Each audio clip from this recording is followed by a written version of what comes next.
Today we are talking about Yuzo, a 2022 film distributed by SRS Cinema.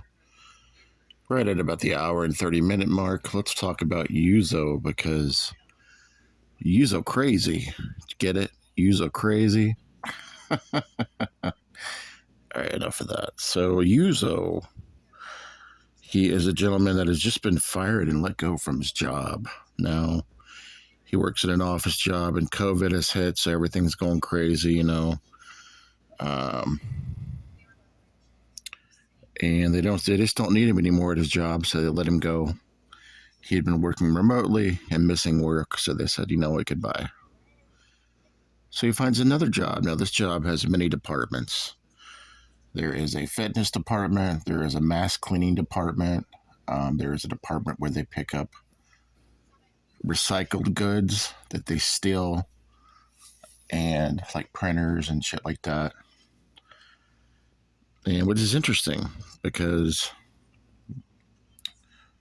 I don't know some of the stuff they picked up they could recycle or not, but hey, you never know. It's just part of the film. So he's working for this new job, and he's meeting different characters in each department. For example, the guy that does the fitness department, he's a martial artist, and he's trying to get people that work remotely into being healthy. So he's trying to train them remotely, and that scene had me dying laughing. Like the movie states here, the biggest battle in Tokyo, you do get that in the film a little bit later on, but until then, there is a lot of funny comedical moments. There is a mask department where there's a gentleman dressed up like a dog. I guess you consider him to be what's called a furry, if I'm not mistaken. That's what Casey called it in his review. Check out Interweb Kaiju's review of this film as well if you're looking for a more in-depth review of the film. He gives you actual video clips. Now, also with this particular film, there is a little bit of martial arts action. There is a little bit of action towards the monster as, the monster does appear. I'm not going to show you or tell you how he appears or how he gets there because you should watch the movie and see it for yourself. But there is a giant monster, a lot of animation in the film, but also CGI as well. Now, there were some practical effects. There were some things that I liked about the film. I did think the film's pacing was kind of slow. The payoff was at the end of the film, but it took a lot of time to get there.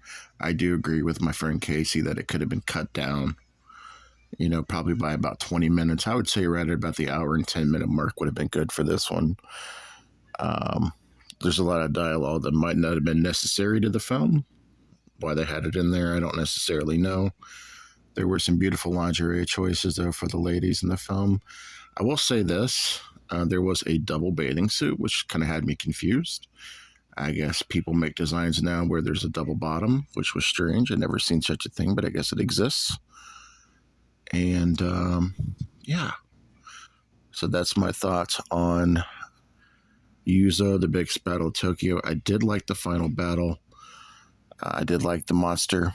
I did like how everybody kind of teams up against the monster from each department. I thought that was interesting. Yuzo had me dying. There are some laughable scenes in the film that I definitely like this movie. I wouldn't say that it would be a rewatch for me, but it was a good one-time watch. So I'm going to give this one a 3.5 out of 5 on the Boggle scale. It did have some entertainment moments to it, but the pacing was very slow. It took a long time to get to the payoff point. But other than that, I want to thank MVD Entertainment for sending me this review. Peace.